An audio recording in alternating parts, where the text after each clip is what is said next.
Prashant, March 16ಕ್ಕೆ ಮೊದಲ ಪಟ್ಟಿ release ಆಗಲಿದೆ. ಸೊ ಯಾವೆಲ್ಲ ರೀತಿ ಸಿದ್ಧತೆಗಳನ್ನ ಬಿಜೆಪಿ ಮಾಡಿಕೊಂಡಿದೆ?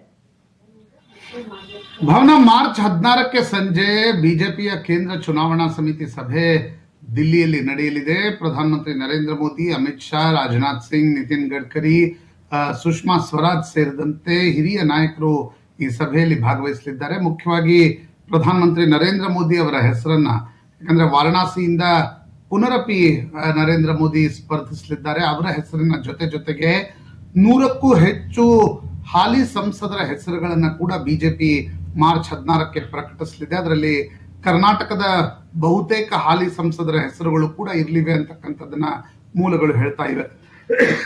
ಭಾವನಾ, ಮಾರ್ಚ್ 15ಕ್ಕೆ ಬಿಜೆಪಿಯ ರಾಜ್ಯ ಕೋರ್ ಕಮಿಟಿ ಸಭೆಯಲ್ಲಿ ಔಪಚಾರಿಕವಾಗಿ, ಯಾಕಂದ್ರೆ ಬಿಜೆಪಿ ಕೋರ್ ಕಮಿಟಿಯೇ ಬಿಜೆಪಿಯ ರಾಜ್ಯ ಚುನಾವಣಾ ಸಮಿತಿಯೂ ಕೂಡ ಹೌದು, ಆ ಒಂದು ಸಮಿತಿ ಸಭೆಯಲ್ಲಿ ಮುಖ್ಯವಾಗಿ ಕರ್ನಾಟಕದ ಮೊದಲ ಪಟ್ಟಿಯನ್ನ ಕೇಂದ್ರಕ್ಕೆ ಕಳಿಸ್ಕೊಡ್ಲಾಗುತ್ತೆ. ಅದರಲ್ಲಿ ಕೇಂದ್ರ ಸಚಿವ ಅನಂತಕುಮಾರ್ ಹೆಗಡೆ, ಧಾರವಾಡದಿಂದ ಪ್ರಹ್ಲಾದ್ ಜೋಶಿ, ಬಾಗಲಕೋಟೆಯಿಂದ ಪಿಸಿ ಗದ್ದಿಗೌಡರ್, ವಿಜಯಪುರದಿಂದ ರಮೇಶ್ ಜಿಗಜಿಣಗಿ, ಬೆಳಗಾವಿಯಿಂದ ಸಂಸದ ಸುರೇಶ್ ಅಂಗಡಿ, ದಾವಣಗೆರೆಯಿಂದ ಮಾಜಿ ಕೇಂದ್ರ ಸಚಿವ ಜಿಎಂ ಸಿದ್ದೇಶ್ವರ್, ಬೆಂಗಳೂರು ಉತ್ತರದಿಂದ ಸದಾನಂದ ಗೌಡ್ರು, ಬೆಂಗಳೂರು ಸೆಂಟ್ರಲ್ದಿಂದ ಪಿಸಿ ಮೋಹನ್, ಮೈಸೂರಿನಿಂದ ಪ್ರತಾಪ್ ಸಿಂಹ ಸೇರಿದಂತೆ ಇವರ ಬಹುತೇಕರ ಹೆಸರುಗಳನ್ನ ಮೊದಲ ಪಟ್ಟಿಯಲ್ಲಿ ಸೇರಿಸಲಾಗುವುದು. ಆದರೆ ಕೆಲ ಮೈಸೂರು ಕರ್ನಾಟಕದ ಸೀಟ್ಗಳು ಕಾಂಗ್ರೆಸ್ ಜೆಡಿಎಸ್ ನ ಮೈತ್ರಿ ಅಂತಿಮಗೊಂಡು ಪ್ರಕಟವಾದ ನಂತರ ಪ್ರಕಟಿಸುವ ಸಾಧ್ಯತೆಗಳಿವೆ. ಯಾಕಂದ್ರೆ ಕೊನೆಯ ಮೂಮೆಂಟ್ ನ ಬದಲಾವಣೆಗಳು ಕೂಡ ಅಲ್ಲಿ ಇರಬಹುದು,